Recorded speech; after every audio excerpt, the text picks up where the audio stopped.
So welcome back. We are now looking at session 3 of lecture 11, and that will be on the impact of organizational structure on strategy and strategy implementation. While in the previous two sessions, we have learned how organizational structures comprise a number of elements, such as engagement platforms or processes, but also communication tools and communication strategies. In the session 2, where we discussed the main types of organizational structures, and now we'll see how relevant is the structure for strategy implementation. What we've learned so far is that the organizational structure and the architecture in the organization provides the backbone to the organization, but also to organizational strategy, because it dictates the coordination of activities, it provides systems of power, control, and communications, but it's also shapes the roles and responsibilities that are necessary now for strategy implementation. And so the organizational structure very much affects the organizational action in two ways. The first one is because the structure enables employees to establish routines, but it also should provide maybe flexibility, as we have seen with agile teams. Yeah, so to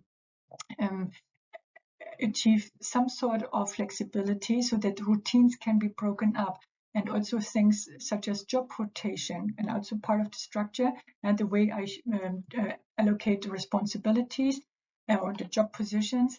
Yeah, so that would help me to achieve a certain degree of flexibility that is probably needed when it comes to implementing a new strategy, because as we've learned, implementing a strategy often means change. And so we need to see to what extent does the structure allow for this change to happen. And we know that strategy and structure are closely linked, as we've seen first through the actions, through the routines that people have established, but also to the extent in which to which individuals are involved in decision making. To what extent do we allow their views to shape or to form and support the implementation of strategy?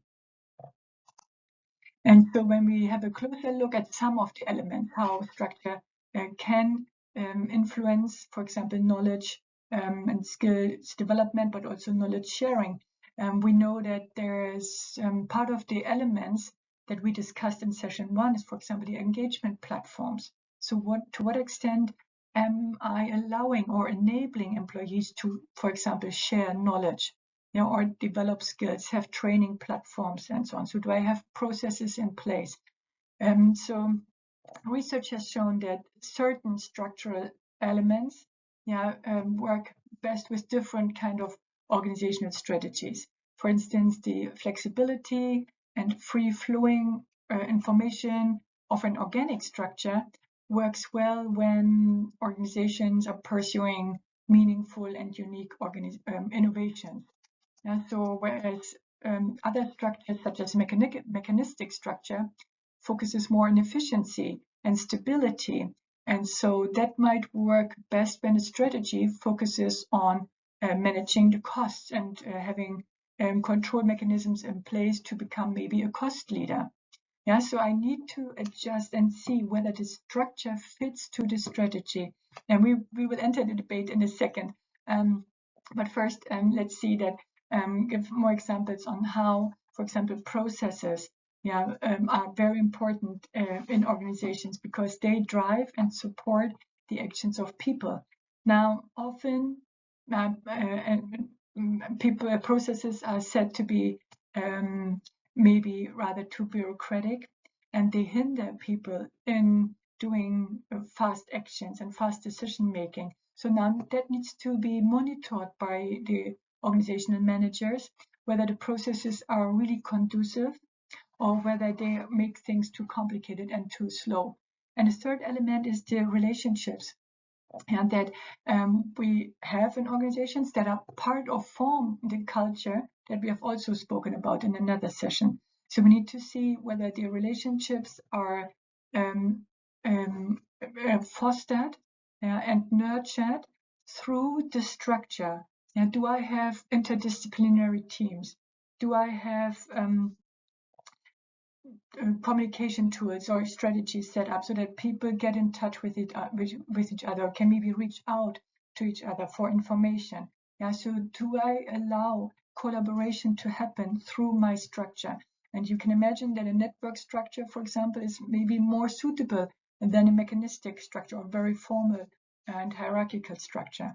Yeah, so all these elements need to be taken into account. The structure impacts on knowledge and sharing and skill development, but also the way people work, on the actions people can do, on decision making, but also the way people work together. Now let's enter a debate that has been nurtured by the researcher Chandler, because he is of the opinion that any new strategy, and it's shown here in the figure here, any new strategy needs to bring about a new structure. Now, the question is, what comes first? Is the structure the rigid bit in the organization and the strategy has to be adjusted to the existing structure because it's not easy to change it? Or does structure follow strategy, as you can see here in that part? Yeah, so you have your organizational goals, the problem that emerges, and then you see that the structure doesn't fit because of the strategy, and so that needs to be changed. So there's a bit of a debate around whether the structure follows a strategy or whether the structure impacts strategy.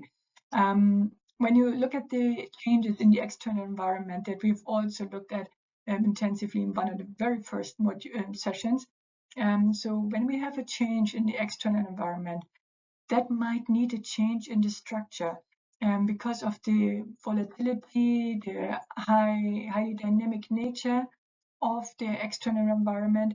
I might need to be more flexible as well as an organization. And to allow for that flexibility, I need to see whether maybe a more decentralized approach is maybe more suitable. Yeah, so a top-down approach might be too slow and does not allow for the flexibility and agility that I need. Yeah, so I think in conclusion we can say that structure affects strategy, but also that strategy has an effect on the structure. Although, as I said, it's not easy to change the structure. That might need time. And people might also need some time to adjust. Now, research, however, found that a strategy is a more important determinant of structure than structure was of strategy, but it is just minor. It's of minor relevance in our context because we need to be aware that we need to find the appropriate structure for what I want to achieve. For the strategy that is derived from by developments of the external environment but also the internal setting. We have covered that. And so we need to make sure that there's an organizational fit, so that is necessary. And so the structure needs probably some adjustments, or the processes need adjustment. All the elements that we have discussed. Often when you bring a new strategy in on AI, for example, you create new job roles. And you might shift the authority, maybe even to AI. So that needs all to be considered. Quite interesting is some tests that have been developed by Gold and Campbell. You can also access the article that was published in Harvard Business Review, and I think that's quite useful to think about whether the structure is ready for what I want to achieve. So let's go through several tests that they proposed. There are some more, but I picked the most relevant ones because you can see that there needs to be a fit between the structure and the strategy and the strategic objectives. So let's start with the first one, the market advantage test. The market advantage test asks the question whether the structure fits to the different markets that the organization is targeting, and whether it helps achieve a competitive advantage in these markets. So it's really whether there is a fit to the company's market strategy. Now, sometimes it's said that the structure should allow for enough attention. That means I need to have, for example, a single unit being dedicated to a single market, so that the market receives sufficient attention. But if there's not a specific unit being responsible for that market, then the structure might not be suited, might be flawed and needs to be revamped. So I need to see how important that market is and whether it needs the dedication, so that I could, for example, apply a divisional structure and devote focus and attention to a specific market. So you would have a single unit or single department dedicated to single markets, so that they can fully focus on product innovation but also local production and so on. So of course, in reality, it looks a bit different, but so the organization, the management needs to ask themselves whether the structure is appropriate for serving the single markets or the separate markets that they act in. And the second test that is suggested is the parenting advantage test. Now, we haven't spoken much about the role of parents. That means the role of the headquarter, basically, when an organization offers multiple products or services and operates in multiple markets, but also serves multiple customer segments. So then the parent needs to identify their role and ask the question, does the structure help the corporate parent to add value to the organization? Now, parents can play various roles. So like in families, so the corporate headquarters can also play various roles for the different units. And so now the question is whether the organizational structure allows for supporting these roles. When you think of corporate level activities that provide values through negotiation with governments, for example. So the headquarter can establish and manage government relations. That would not be something that individual business units would deal with. And so they have a coordinating role as such. And so they could then see whether the structure allows them to maintain that role, and to establish their government relations, but also then to communicate this further down to the different units. Another example would be in terms of research and development. It does not make much sense because it's very cost intensive. It doesn't make much sense that each business unit has their own research and development department.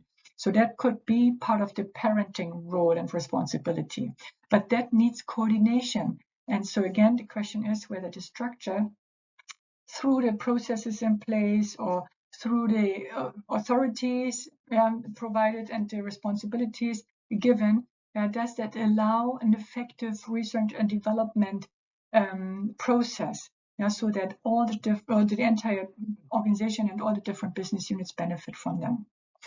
The third test is the people test.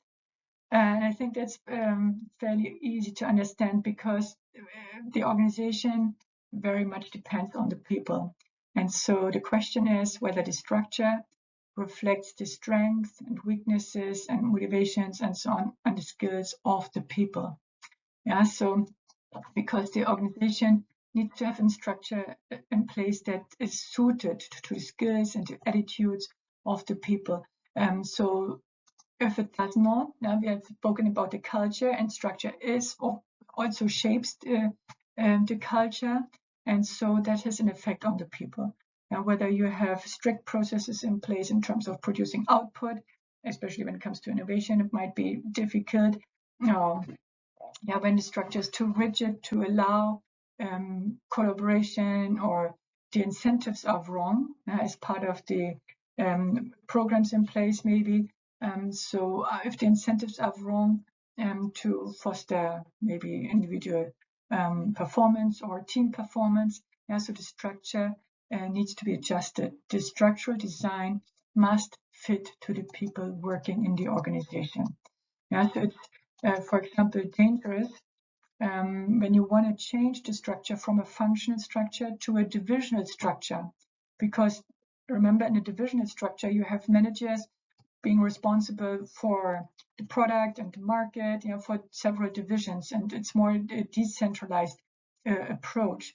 Now, if the people that you now need to function as managers, if they don't have the competency or the skills or even the willingness to take on this responsibility, then you have a problem. So you need to check whether the people are ready to support the structure that makes sense in order to develop the organization further, especially when you move from a central or centralized approach to a decentralized approach that requires delegation of responsibility and power, and you need to have people being capable of handling and managing this power and the responsibility. And another test that has been suggested by Gould and Campbell is the difficult links test. And that is important because here the question is asked whether the structure provides the coordination solutions for the unit-to-unit links that are likely to be problematic. So that means that whether the structure allows for setting up links between parts of the organizations that are important but bound to be strained. So it was found that such coordination is established through self-managed networks. That means it should not be a top-down approach, but managers at the single units that need to work together should set up these networks themselves. Now they need to have the capacity, but also the opportunity to be able to do that. So they need to have incentives to work together, the time, the resources to work together. So the organization or the management, top management, needs to make sure that the skills and the resources are needed are available to make this cooperation happen. And the second test that is suggested here is the redundant hierarchy test.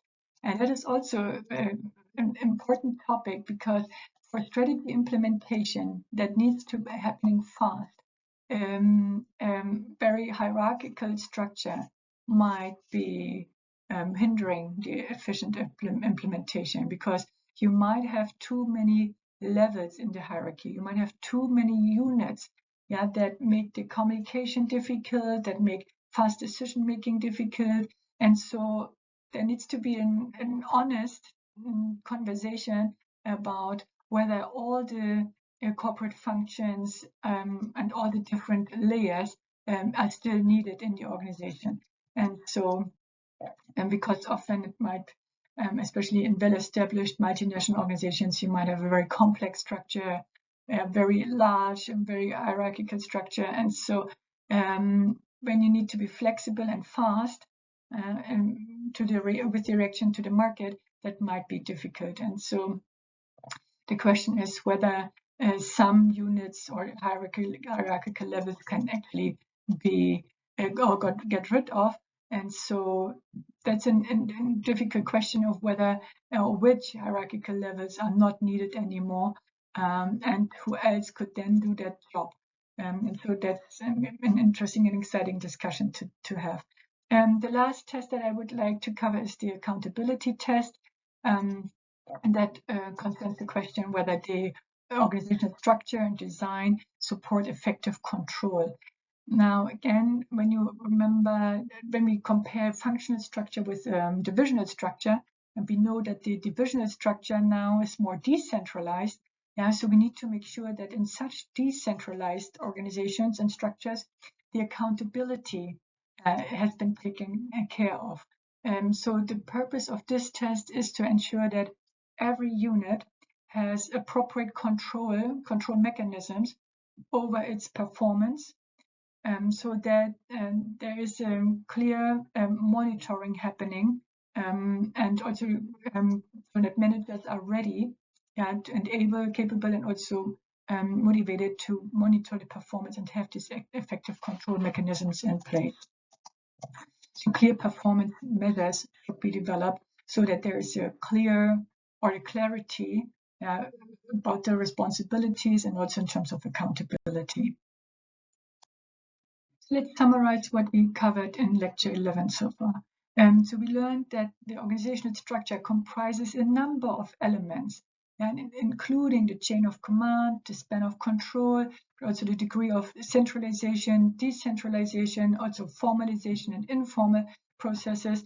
So we learned that there are elements such as engagement platforms, processes, routines, but also communication tools, departments, and so on, the documents that all create a certain structure and guide the way people work together, and also guide the way the way decisions are made. Yeah, so do I need to get the approval, for example, always when I want to make certain decisions? How long does it take? Yeah, what are the processes in place? And in the second session, we then looked at main organizational structures such as functional structure, division and matrix structure, but also some newer structures such as virtual and network designs. And I would like you to be able to discuss strengths and weaknesses of each of the different structure. And in this session here, in the third session, we looked at the impact or the reciprocal relationship, I would rather say, between structure and strategy. And we know that structure is a kind of a rigid, established construct, and that influences the implementation because it influences the flow of communication, the involvement in staff in decision making, speed and flexibility of action, and so on. And so various stress tests, I would call them, so could identify weaknesses. And it's important to ask yourself these questions in terms of these tests that we just covered to make sure the structure fits to the organization. Because remember, we can't afford to drift away from the developments in the external environment. There needs to be a fit as closely as possible. And so the structure might need adjustment. In terms of the quiz, to let you practice on this topic, I've prepared again 10 multiple choice questions, which you find on the following slides. And for the case study, I thought it would be interesting to analyze Tesla's organizational structure.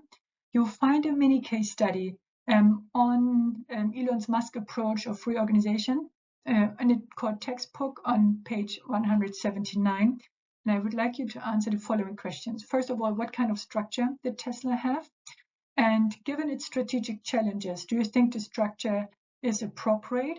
And whether a flatter organization was the right way to go forward. And I would like you to do some research on the current organizational structure of Tesla. And considering the current structure that they adopted, explain why Elon Musk has chosen the structure. So discuss advantages and disadvantages, and also other potential ways of structuring. Thank you.